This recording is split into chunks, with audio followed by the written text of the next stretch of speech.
been awake like 40 minutes. I was thinking, I was having a conversation with a friend, and he asked me, Sergio, how are you in your 20s compared to your 30s? And I would say pretty much I'm the same person, just with a little bit more maturity. But I basically had to feel every single dream I had, every single thing I ever wanted to have and propose it to myself. I've been able to get it. Like, I don't know how people like Mr. 329 subscribers can live with themselves, having such a name like Hater Dean, and haters mean hate, and when you hate other people, it's a reference of how much you hate yourself. And for instance, let me tell you how the rest of my day went. Yesterday around 9:30, I got a call from one of the biggest stores in Miami for me to give them service. So I went there with my brother, and we fixed a plumbing issue that they have for years. And that one guarantees me, or that gave me a better chances of keeping doing service to that store, which is a huge, huge business. And I'll be honest with you guys, I never thought that my business or one of my business was going to be plumbing related. Because since what I went to school was computers, I always thought when I came to America that my business was going to be computer related. But the computer field is dying.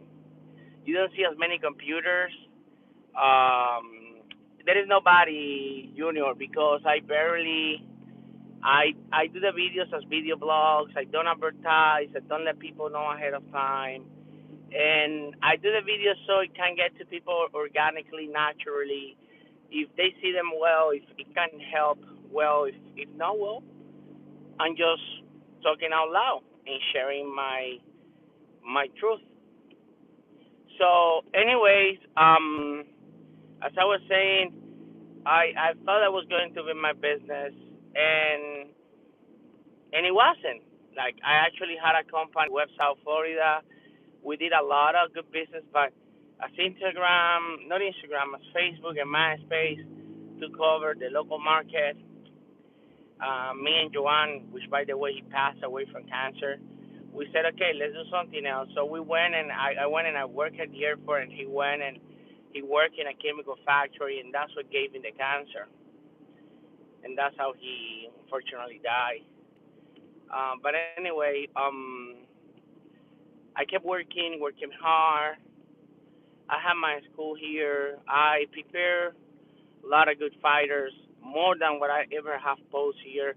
I prepare people for karate. I prepare people for self-defense. I prepare people for kickboxing, Muay Thai, mixed martial arts, and it was great. And I had great passion sharing my knowledge and making people, achieve certain goals. But for instance, last night after the service that I had, when I went to my house, took a shower, I ate a food which I think is really fattening. It's lomo salteado. It's a Peruvian food, and it was so amazing. Then we watched a couple of movies, and then I watched anime, OneMan Punch. I heard about it. I didn't like the first few chapters, and then as the series progressed on, it was really good. It was really good, and I went to sleep. I woke up today. My kid was on my side. We play a little bit. We stretch out because we have a morning routine. We stretch out. Um, we put the plants to the sun. I have koi in my backyard. I have very expensive koi, and I feed my fish. And now I'm going to the sparring. I'm going to the sparring session right now. And as I'm doing that, I'm thinking I have basically achieved everything I wanted in this life. And it was because I didn't settle for less. Like, for instance, right now my phone is open. Anybody can call me for service. But I'm going right now to do what I love the most, which is martial arts. I'm going right now to spar. I'm going right now to spar against professional fighters, where I can test the stuff that could work or couldn't work, but at the same time, I'm helping those people to get better, and they're helping me to get better. And and it's tough because some people want to go hard, some people want to test the stuff that could hurt you, but like sometimes you have to take your chances. Same thing in sparring than life. You have to take your chances. You have to go above and beyond. And this is why I don't understand about Haters Inc. He's the one who challenged.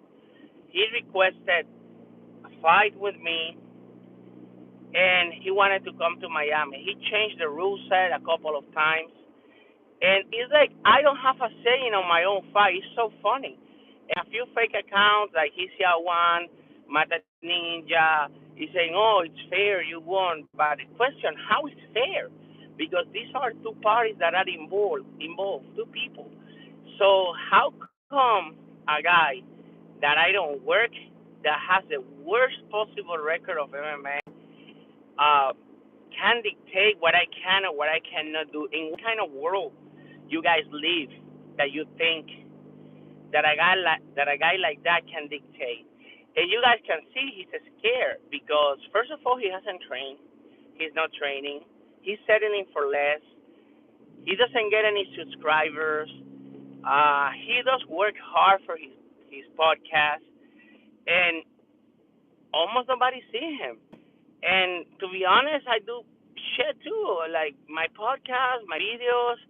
I don't promote my videos. I don't put catchy thumbnails. I don't put my videos anymore on Facebook. I don't collaborate with big channels. I don't ask for favors. I can't interact. Like, for instance, this morning I was talking with Ramsey Dewey, cool guy. I can do a lot of good collaborations if I wanted to, but I don't do it because I'm happy where I am. Like, I achieved whatever I wanted to achieve. But he hasn't. He's looking forward to grow up a channel base. He's looking forward to be known. He's desperate for views. And he said, well, everybody is not really, because if I was desperate for views, for instance, I could pay, I don't know, $100 for ads on my videos. I could do better editing on my videos like he does. I think Hater Seeing editing is really good. I could share my links on the pages on Facebook, and I don't do that. So not everybody's looking for the same thing. I also think that our friend Haters, he's settling for less and he's giving so much misinformation because he said, who cares about winning a fight? Well, every single association, every single fighting promotion in the world, and every single fighter does care about the weight because that's why we have weight classes to make sure everybody's safe, to make sure it is fair. Because, for instance, right now 198, that's what I wake up today, 198. Um, I don't feel as much of a difference on myself from 198 to 220. But people do see me faster, right? So, but power wise, I think I have the same power. So, but if I fight somebody like him who is slow, who doesn't have a good boxing, good kicks, and I weigh 220 and he weighs 340, it's a huge advantage for me because I can be thinking like a beast, thinking like a beast, thinking like a beast, and he won't be able to keep up. But at the same time, let's say it is an MMA fight, he falls on top of me. It's so difficult to take a person that weighs more than 100 pounds from you from the top.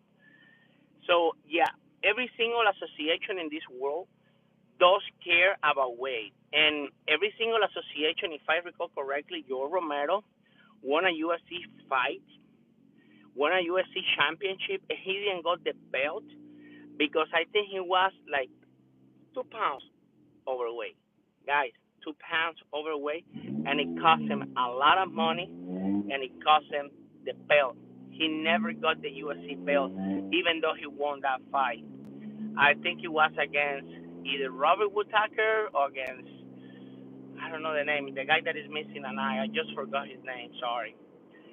So, um, he and I, me and Haters, we had an agreement, and it's that he was coming here. But it seems now that in some of his followers who are pushing him and using him as a puppet, I don't have a say on that fact.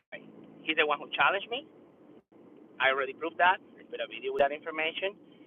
He said he was coming. He requested a cup. He requested what was the rest that he requested, a cage, and I gave him all that. I gave him basically all that to him. So, so I just got to the sparring. Why you said that he keep up his promises. Then I have to go to Washington, right? For a guy that has not make weight. So I'm waiting for him to post the video with him waiting what he agreed to, and let's see what's gonna happen. How are you, Papa? Que hola. Oye, I'm gonna let you know, guys, because I'm already going to the work. So thank you.